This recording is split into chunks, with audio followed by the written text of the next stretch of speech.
ഒരു ഗതിയും പരഗതിയും ഇല്ലായിരുന്ന, ഒരു പാരമ്പര്യവുമില്ലാത്ത നമുക്ക്, എവിടെയോ കിടന്ന നമുക്ക്, നീ ഈ രാജ്യത്തിൽ കടക്കുമെന്ന് പറഞ്ഞ് ഈ രാജ്യത്തിനകത്ത് നമ്മളെ എത്തിച്ച കർത്താവിൻ്റെ സ്നേഹത്തെ ഓർക്കുമ്പോൾ ഒരു സ്തോത്രം പറയാമോ?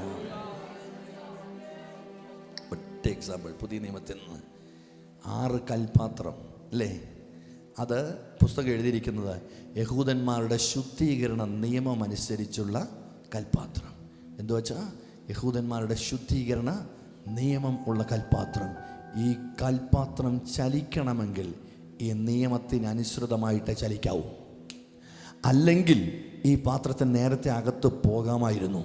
പോകാൻ നിയമം അനുശാസിക്കുന്നില്ല. ആരെങ്കിലും അകത്ത് പോകണമെങ്കിൽ ഈ കൽപാത്രത്തിലെ വെള്ളമൊഴിച്ച് കാല് കഴുകിയിട്ടേ അകത്ത് പോകാവൂ. എൻ്റെ ചിന്ത, ഈ പാത്രത്തിലെ വെള്ളമെടുത്ത് കാല് കഴുകി പലരും അകത്ത് പോയിട്ടുണ്ട്. പക്ഷേ അനേകരുടെ കാലുകൾ കഴുകുവാൻ സഹായിച്ച ഈ പാത്രത്തിന് ഇതുവരെ അകത്തു പോകാൻ ഒരു അനുവാദം കിട്ടിയിട്ടില്ല. നിയമം അതിനെ അനുവദിച്ചില്ല. എന്നാൽ ന്യായപ്രമാണത്തെ നീക്കുവാനല്ല, നിവർത്തിപ്പാൻ വന്നവനായ യേശു ആ കൽപാത്രത്തെ ചൂണ്ടിപ്പറഞ്ഞു, ഈ കൽപാത്രത്തിൽ വെള്ളം നിറപ്പീൻ. വെള്ളം നിറച്ചത് സത്യമാണെങ്കിൽ യേശുവിൻ്റെ വാക്ക് പറയാതെ തന്നെ അത് വീഞ്ഞായി മാറുമെന്ന് ദൈവപുത്രൻ അറിയാം.